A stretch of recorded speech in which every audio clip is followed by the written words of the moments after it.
as a real estate agent, you have the opportunity to be a true business owner. That's also the cool thing about real estate, though, I like, is you don't have to do it any certain way. I think a lot of us in real estate default to sort of that we're stuck in sales our whole life because we don't ever take the time to become a business owner. I wouldn't say anything bad about someone who chose to stay in sales. Like, that's fine. My question is, like, was it a choice or did you trap yourself into that? And so you felt like you didn't have a choice. Welcome to the Real Estate Is Show. I have an amazing guest here today, Kevin Kauffman. In this show, we dive into the secrets to uncover all of his inside secrets and everything he's doing as a top producer. One thing I love about Kevin is he is not actively doing real estate. He hasn't been doing it for what, 8 or 9 years, you said? Yeah, about 8 years. But you're still successful. So I wanted to learn how he did that today, and here we go. Yeah. And I'll clarify too, just to jump off, like, I have a real estate team. We sell real estate. I'm just not actively, I made a decision a long time ago that my income was not going to be dependent upon me sitting in someone's living room signing listing paperwork. And so I built my business around that. How long has it been since you've done that? I mean, maybe you've done it here and there, but like, how long has it been since you've done that consistently? Like, that was your role in the company. The end of 2014 was the last time I was like the primary listing agent in the business. And it was early 2015 when I stopped taking listings altogether until I made a mistake last year and I took one listing on a weird circumstance. But even then, my administrative team handles everything as you know, but it was kind of like a favor and I wish I wouldn't have done it. The reality is I enjoy helping people. I don't enjoy the going and driving to someone's house, holding a listing appointment, doing all that stuff. I include it in one of my presentations I do to groups of agents, but it's one of almost my passions and missions in life is just the concept of, as a real estate agent, you have the opportunity to be a true business owner. And like a true business owner, like, I don't go out and shoot photos of houses. Right. A true business owner gets themselves out of the weeds. That's also the cool thing about real estate, though, I like, is you don't have to do it any certain way.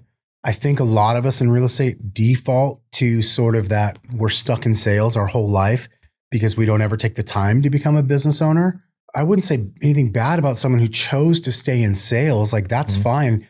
My question is, like, was it a choice or did you trap yourself into that? And so you felt like you didn't have a choice? Because either is okay.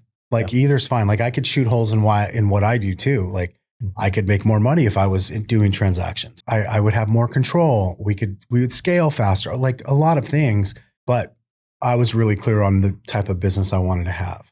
So you have a business partner, Fred Weaver, right? Yep. How do you split your roles up? And I don't, ignore 50-50, ignore all that, but what's your role? What's his role? How do you guys split that up? So that's tough. I mean, today I'd have to rewind a little bit, because today, realistically, we're both not really in the business, right? So I do about an hour and a half to 2 hours a week of work on our sales business. He probably does 2 or 3 hours a week of work on the sales business. He might say 4 or 5. It wasn't always like that. 5 years ago, we both were in at 40, 45 hours a week, whatever that number was. The way I would say we separated is if it ever had to do with something I'd call like sales or front of the house or networking or anything like that, that would usually fall in my department. Okay. If it was ever something that was like more systems, back of the house, or as I like to say it, like, I go create a mess and Fred will make sure it makes sense and hand it to the people that will really end up executing everything. Yeah. Like, he'll be the gap between me and them, right? Because I'm probably more similar to you, or like I'm good at spotting opportunities, creating chaos, and then like someone's got to make it work. Ready, fire, aim. Yeah. Fred's really good at making it work enough to give it to the people that can then actually run it. Let's get into the nitty gritty. Why Place? Why did you guys go from what you were doing to Place? Like, and I'm not here to promote Place. I'm not here, but I'm genuinely curious. Fair question, because I think a lot of why teams move over. I think people don't even know what Place is. My reasons for doing Place, I think, are a lot different than, there's probably 275 Place partners.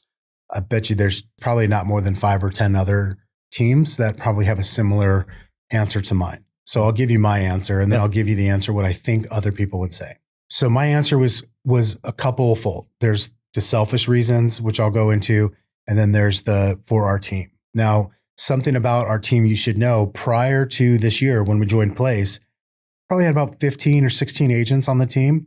I'll bet you on average, they'd been with us for 6 years, maybe 5.5 to 6 years on average for those agents. Pretty good tenure on our team at this point. Yeah. I care about those people a lot. You and I were just talking offline before we got started. I knew the market would be a challenge this year. I believe it'll be a challenge again next year. Going back to my involvement in the business, my agents, I believe, need more coaching, training. Place does coaching. Place brings a lot of that to the table. The coaching, the business models, obviously the technology, but also they bring the accountability with it and the coaching and a lot more hands-on than what I'm willing to do. They also provide the agents, like there's a hell of an opportunity for them. There's actually a career path. There's a chance for them to have equity in the company. There's a chance for a revenue share in the company as well. There's a chance for them to work at the coaching company if they'd like one day. There's healthcare available to them at a certain production level.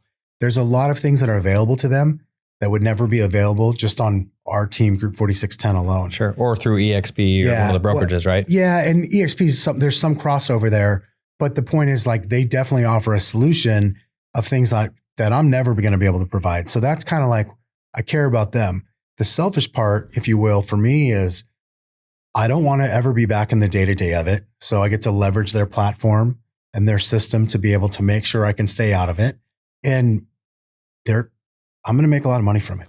Okay. So all the partners get a piece of that. Yeah. For being like a founding partner, which basically means you signed before this year. There's an extra award for that. But also, let's just say you had a team like mine and I introduced you to Place. Like there's a stock award to me for quote unquote recruiting you, which is really just going, hey, check this out. I'm not actually part of the recruiting process. Like, here's the deal. People look at top agents and it's easy to look at the numbers and think that those people all have a business. A lot of them, and I would even challenge most of them, are great salespeople. And some have a good business, some have a great business, some have a terrible business, but their numbers look good. And Place is a chance to help people actually become business people and grow up. Well, I bet those same salespeople get stuck into the grind because I dealt with this. So, I mean, I think we met each other back in the real estate investing days, and it was always go spend money, get leads, convert the leads. But in that conversion process, there's a lot of headaches of problems and things that come up, especially during the listing process, right? All the way to close. Well, if you get stuck in that, you all of a sudden you're like, crap, I don't have time to go convert leads anymore. And it's this vicious cycle of like, I get a bunch of leads and then I spend a bunch of time on them and then I don't have any. And then I go get a bunch of leads and you can't consistently bring in leads. At least that's what I dealt with. And I imagine some agents do that. There's that. And then that gets even exacerbated even further, which is now I have so much business, I need help and I got to hire people. And hiring people is a skill that is as hard or harder than listing homes. It is. And it's a completely new skill. And so it's one thing when you've been in real estate for 5 or 10 years, like you're really comfortable at taking listings, right? Going on listing appointments, even if it's with someone who's cold, like you just don't do enough interviews to ever get that good at it. Yeah. So there's this whole other skill that's truthfully a full-time job that most agents won't ever take their eye off of that production ball long enough to go get good at that. Mm. And then if they do, everything falls apart over here, or they take their eye off the ball long enough, or they'll go hire someone, but they're not good at it enough to really spot talent. And then so when that goes bad, inevitably we'll make mistakes. They go, I learned my lesson. I'm never hiring somebody to do that again. Or I can't trust somebody to do this better than me because these other two people that I actually did a really poor job on hiring and training, they didn't do it right. And so taking ownership is the hardest thing for people in general. Yeah. So, I mean, the reality is they're two different jobs. Like recruiting and hiring is way different than sales. Different in the sense that it's actually another job and it requires somebody's full-time attention. Yeah. And then if you're also trying to micromanage your TC and micromanage the process and the inspection report and you're in all those details, I mean, at some point you just can't do it all. And a lot of people, to your point, do micromanage and they don't want to give up those details. My cheat code is that like I'm lazy. Like if I hire you to do something, like I really want you to do it. I want nothing to do with ever doing that thing again. And so I'm going to trust that you do it till you give me a reason not to trust you. And so I think that's where it's made that part a little bit easier on me because I will And maybe to some extent it's hurt me because I've given up control sooner, but I think ultimately that helped me to get to where I wanted to go. You'd be amazed as Rocket Lister is expanding into these other markets. Like we're looking at Dallas, and there are so many agents in Dallas. There's not a sign, post, and lockbox company that I could find consistently in Dallas. So they do it themselves. Yeah. Like agents are out there installing stakes in a post. Like when's the last time you've installed a stake in a post? I never have. Isn't that nuts? Fred's brother. So when we expanded to Nashville in like 2015, same thing. There was no such thing as a post sign. As a sign and post company, yeah. Could not get a company to go put a post in the ground, hang your sign from it, and put a lockbox on the door for you. His brother literally started a company because we needed. What a waste of time for agents. But most agents don't value their time. Interesting. They think that's part of the value that they do. Yeah. And it really is not. They do justify it. Oh, it's a reason to touch the seller again. It's a reason to do this. And I hear that sometimes. Yeah. That's really interesting. All right. Well, we got into some really cool stuff there. Before we started the podcast, you mentioned you had 3 strategies. Podcast was one of them. Yeah. And I don't mean to put you on the spot here, but I'm curious what your strategies are to success. Yeah. So you asked, I think the way you phrased the question was we were talking like a podcast is a good idea for an agent in production, right? And so I then rephrased your question was, well, it's definitely one of the 3 things I would do. Got it. In fact, so I was talking about this with my buddy the other day, who owns a marketing company. He literally asked me, Kevin, what would you do if you were going into production tomorrow? So I told him, all right, here's what I think I would do. I think number 1, without a doubt, I would work my sphere, but I would do better than I do now. I already work my sphere. That's how I contribute to our sales business today. But I would work it deeper and I would work it better, meaning make more phone calls, there'd be more personal touches, less automation in my touches, things like that. If you want to go deep on that, we can. Why less automation in your touches? I'm just curious. Because I would have more like face-to-face and voice-to-voice. Again, I'm talking as if I'm in production. And this is really developing relationships with people, right? 100%. Like a real relationship. That's what you're saying. Yeah. So these are people that go deeper into it and then. Deeper. Yeah. These are people that have already done business with me and or have already referred business to me or both. Right. And so I would go deeper into those relationships because that is a gold mine. The second thing I would do is I would go heavy, and heavy might not be the right word. I would use direct mail. I would use direct mail to hit target groups of neighborhoods, whether it was a neighborhood I wanted to maybe sort of farm, for lack of a better word, or whatever. But own the neighborhood. Yeah, I want to ask some questions on that one.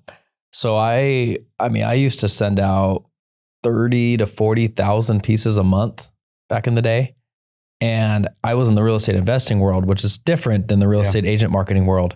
And we tried sending out glossy, good looking postcards and they didn't work. Yeah, I wouldn't do that. I did the crappiest paper. It was just a 6x3, postcard, and it worked really well. So I'm curious what your thoughts are from a real estate agent perspective. That's my experience. So I'll send postcards, like the big ones, actually to my sphere. And that's part of that strategy, by the way, that I do now and I would still continue to do. And then you got to look professional there to your sphere, right? Yeah. But then the other piece is, this would be more of a direct marketing style approach where it would be a letter. It would be a letter. Typed or handwritten? It would look handwritten. Okay. For sure. Yeah, they have those out there now. Yeah. And so everything about it would look normal. Like everything that's from like Dan Kennedy era, like direct response marketing, I would be using that to hone in on where I wanted listings and or investment opportunities. And that's the other thing is I'd be looking at both. Like to me, every listing appointment or potential listing appointment is an investment opportunity as well. Yeah. It's got to be both. I think in this day and age of the way the industry is going and things are changing, as agents, we have to be smarter about how we're monetizing our database and our opportunities. Listing a home for a commission is not the only way to go. What's the word that agents promote themselves with? Is it GCI? It's a gross commission income gross or something. Income, they're a big deal based on their GCI number. It's a number I hear often. And I just want to sit down with them and obviously people don't disclose this, but the real question is what does your balance sheet look like? What does your net worth look like? I don't care about your income. Yeah. But are you building a net worth? Net worth is the one that really matters, right? We got to have an income, but net worth at the end of the day is what matters. It's way more important than GCI because Here's what I know. Most large teams, like the best teams like nationwide, and this is from a few different sources, they're like in the 20% net profit area. The only exceptions are when the owner of the team is still heavily in production, in which case that's okay. But the that's numbers, apples and oranges, right? Yeah. So the reality is net worth's way more important. And getting listing commissions are great. And it's not the only way. It's not the only way to provide value to the consumer. It's not the only way to monetize it for the value you've given. I bet if we were to sit down with a top producer and look at their last 50, maybe 100 deals, there are rental property investments in there all day long. 100%. 100 listings that they sold. I don't own nearly enough of them, but we closed on one last week that was not ours. But prior to that, the last 6 long-term rentals Fred and I bought they all came in the door as a listing referral. Yep. And then we're like, hey, I think the numbers work on this. Maybe we should buy it. And that actually provides a lot of value to the seller most of the time. Oh yeah. They didn't have to deal in all of those cases. We're like, here's what I think I can get you on the MLS. Here's what I can offer you. And in fact, what I found is more often than I realized anyways, a seller is looking for a quicker solution. Not everybody, but we do. Mm-hmm. If Open Door, OfferPad, et cetera, taught us nothing, they taught us that consumers want options. Did you guys push back against the iBuyers for a little bit? No, never did. I did at first, but those that didn't were really successful. I never did, because what it told me was they're offering something that we're not as a community, and there's a demand for it. Whether I like it or doesn't mean I don't have to like them or dislike them. I'm actually very neutral on them. I don't have strong feelings one way or the other. But what it taught me was consumer demand and consumer needs are different than what I thought they were, and I need to pay attention to that. That's really interesting. Well, I want to do a 180. It's just something I want to do the podcast thing real quick so we don't get too, do you want me to talk about that? Yeah, I'd love that. So, please. And then before we get too far off track. I've got this other idea, but yes, go ahead. So my third strategy for sure would be audio video podcast. Like I would work in a certain area. I'm not sure so like we're in Phoenix, it's huge. I don't know how I would limit my area, but if there was let's say there was a part of town that I wanted to dominate, probably have a podcast and video podcast that's all about that area. Like that's the way. Local restaurants, local bars. Yes. And in fact, I was talking to my buddy Frank about it the other day. I said, I think what I would do is I would do half like what you and I are doing right now. Come to my office, come into my studio. Let's record a podcast. And then I do half like on location to highlight them and kind of show the cool stuff in our community. Yeah. So podcast would absolutely be part of my strategy. And with a cell phone, you could do that. I mean, easy. It's mic yourself up through the cell phone. You could do that today. Yeah. You don't need somebody like Rocket List to go out and shoot the video for that kind of stuff. No, you could easily do that. Well, I'm really curious, Kevin. I think you have some opinions on this. What you think of that lawsuit that's going on, the big lawsuit with NAR, NRA, whatever. Yeah. Here's the deal. I think unfortunately what's going to happen is the consumer's going to get hurt. It's sort of being spun as agents take advantage of the consumer, and we've got this antitrust thing going. Price fixing. Right, price fixing. And I'm not saying that doesn't exist, but there's no utopian world where there's all good. But there's also no world where it's all bad either, right? So let's first of all be clear about that. Let's say that co-broke goes away. Like that's a real possibility here. Like we're already seeing it. Like we're already seeing these companies go, you know what? We're no longer going to require our broker offices and our agents to be members of NAR. There's been some big ones that have pulled out, right? Yeah, there's already been some of that pull out. I think we're going to see more. And we've already seen some MLSs say you don't have to offer co-broke anymore. So this is my ignorance here. Is NAR the one that requires it, or is it the MLSs, or both? So, this is probably where I don't know all of the detailed information, but it's the brokerage level that requires it. Okay. For their agents.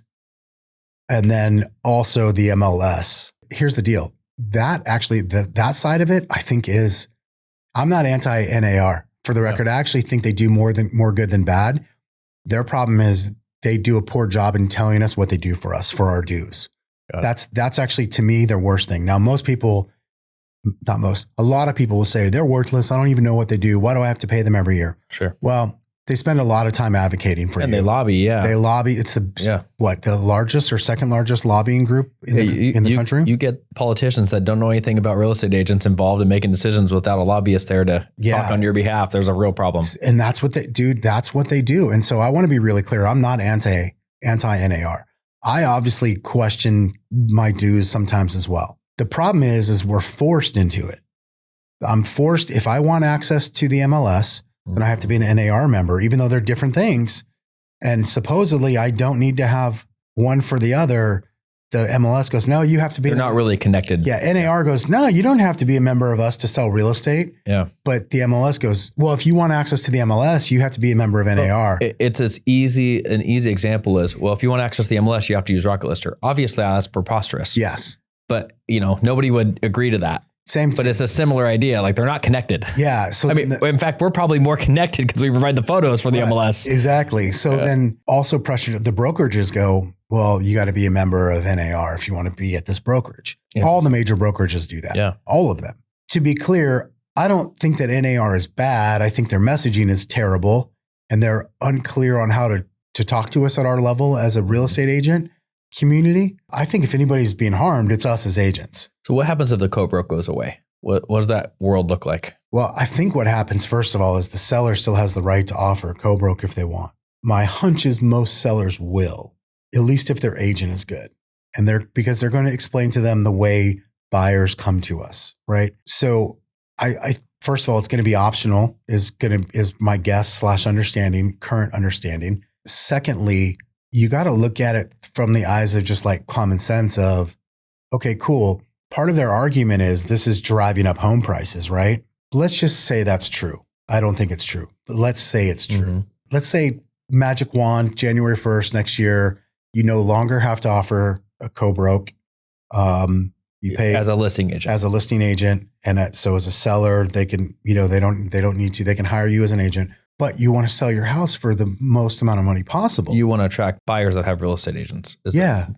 Well, okay. So how do you know what your house is worth? We use comps, right? Mm-hmm. All right. Well, all of those comps included a buyer broker agreement. Like they all had a commission built in for two agents, not one. Correct. Do you think the seller is going to go, you know what? I need to reduce my asking price by $20,000 because I'm saving $20,000 on the commission now?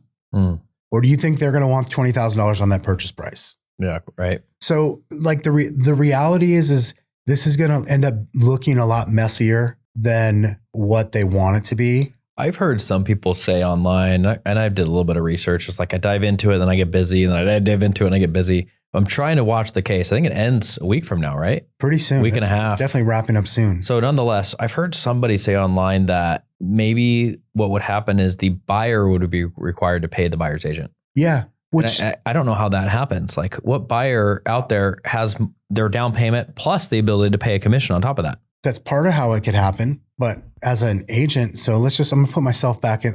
I'm thinking about the agents on my team, right? Who I'm responsible for and to help guide. A practice that we've had in play for most of the length of our business is we sign exclusive buyer brokers. I know a lot of people don't like that. They kind of poo-poo on it. But the reality is I don't work for people without a contract. I don't take listings without a listing contract. I don't take buyers without buyer contracts. Because if I go to work for you, I deserve to be compensated. And if you feel differently, that's okay. We don't have to work together, right? So first of all, it's going to force agents to be really great at consulting upfront about what their services really are. For too long, agents have acted as if the value they brought to the transaction for the buyer was the MLS and opening the door. That's not our value. Yeah. Our value. So we're going to have to prove our value in our negotiation, in finding properties. By the way, if with these changes coming, we might see something where not all properties go on the MLS anymore. Like I know our company is building a nationwide, company-wide, for lack of a better word, MLS. I'll call it a private listing of homes that may or may not be on the MLS, right? So we're going to be able to you work out your own commission structures and stuff. So we're going to be able to work that out. So the reality is like it's going to require agents to step up their game professionally and to convey the value that they bring to their client. And what's going to ultimately happen, my hunch is going to be, say half of the buyers will just pay it because maybe they've also got that money, but maybe that commission rate goes down from what most agents are used to collecting. Yeah. As a way to soften that. The other thing I would look at is if I'm an agent representing a buyer, well, I'm just asking for closing cost assistance for my buyer who is responsible for paying my commission. That's really simple. Like that's already allowed. And that's actually something our team that depends on the market, right? Yeah. Seller's market versus buyer's market, but your negotiation, your way of getting paid really changes. Easy. Yeah. And we're going to be in a buyer's market for a while is my hunch. That's interesting. Yeah. So rates hit 8% recently, right? Yeah, it did. What are you seeing out there? What's out in the wild right now? More creative deals than ever. So both on the investment side, we've closed on a few creative finance deals this year for ourselves. But we have more clients than ever, like going into escrow and closing creative finance deals where there's like a subject to or a seller carry. Wow. Yeah. We're seeing that for sure. In fact, Joe on my team was texting me late last night. Like he's got a deal that's about to be wrapped up. That's going to be a seller carry. And so many agents just weren't prepared for that. I mean, if you lived through the short sale days and the foreclosure days and, you got to see all different kinds of creative stuff going on, but a lot of agents aren't prepared. Yeah. Well, the reality is unless you have been licensed for more than 10 or 11 years, you've never experienced anything but at a booming market. And even if you've had a license for 12 years, that really wasn't by 2011, we were already coming out of it, right? So you got to go back to 07, 08, and 09 for when stuff was like actually challenging. Oh yeah.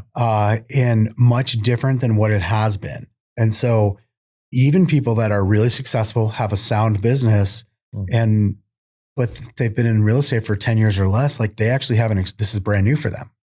And so they're having to figure out like, oh man, we got to find different ways to close these deals. And when things are good and money is cheap, like it's really easy to not pay attention to something like creative finance. But when money is not cheap, like 8% interest rates like we have now, it's really easy to see why wraps and subject twos and all that are why they used to get done at such a high level. There was a family, it was father and son, Don and Ryan Zalesnik, who built a huge business around wraps. I know them. They bought one of the first Keller Williams franchises in Arizona.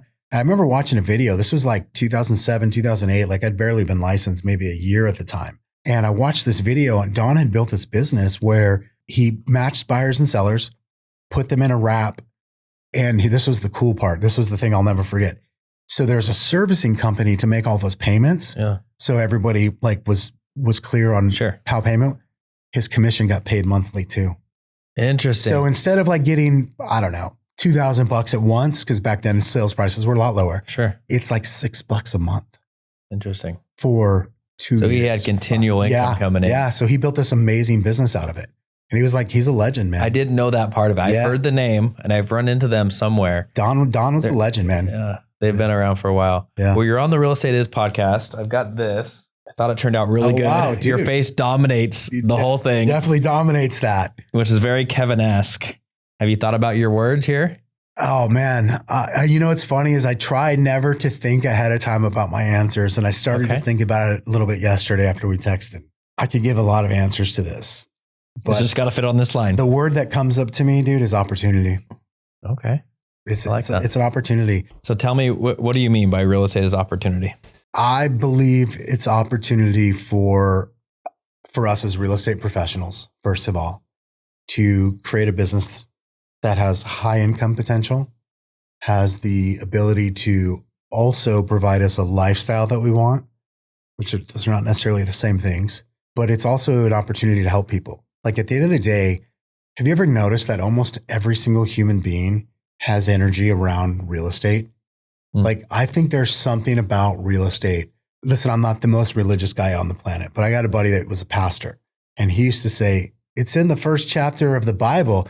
God created the heavens, the earth, man, woman, and real estate. He just said, heavens and earth. That makes sense, yeah. Right? He's like, man, woman, real estate. And I was like, oh, yeah, that's kind of, it's ingrained in us. It's great. It's ingrained in us as human beings. Like, I also believe like, relationships are ingrained in us as humans. Like people are built for connection. Mm-hmm. Even people that are like, hermit crabs and like want to be left alone. Even those people crave connection with other humans. And I think real estate, for some reason, is also one of those things. Like, I've lost count of the number of people who I talk to, whether I'm talking to them about them getting started in real estate as a career or buying real estate, where it's like they say some version of, I've always had an interest in real estate. It's always been we have this kid on our team. He's been with us for, I want to say, since he had his license. So maybe 4 years now. He's still a kid. Like, he's in his mid-20s, wasn't born in this country. English is not his first language. And he works harder than anybody I know. He closed on his own first residence yesterday. That's cool. I was so damn happy for him and proud of him. And I know what that means for him and his family. So I get chills just thinking about what he did. The energy that people have, whether they own one piece of real estate, 0, or 100 pieces of real estate, I think people are connected to it for some reason.